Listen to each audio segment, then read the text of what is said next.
berlipat ganda bila ingin dapatkan pahala berlipat ganda. Mudah sekali syaratnya dengan salat berjamaah, pahalanya dilipatkan 27 kali.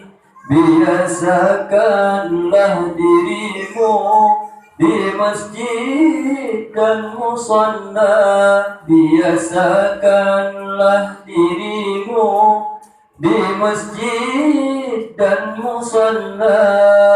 Bila ingin dapatkan pahala berlipat ganda, bila ingin dapatkan pahala berlipat ganda.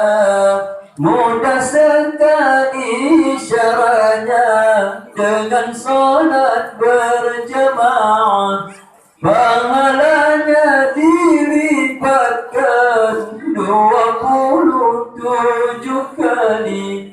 Biasakanlah dirimu di masjid dan musalla, biasakanlah dirimu di masjid dan musalla. Ramaikanlah masjidmu demi syiar agamamu, ramaikanlah masjidmu demi syiar agamamu, sambil bersilaturahmi dengan kawan-kawanmu, sambil bersilaturahmi dengan kawan-kawanmu. Salat berjamaah lebih utama dari salatnya sendiri. Salat berjamaah lebih utama dari salatnya sendiri. Bila ingin dapatkan pahala berlipat ganda, bila ingin dapatkan pahala berlipat ganda.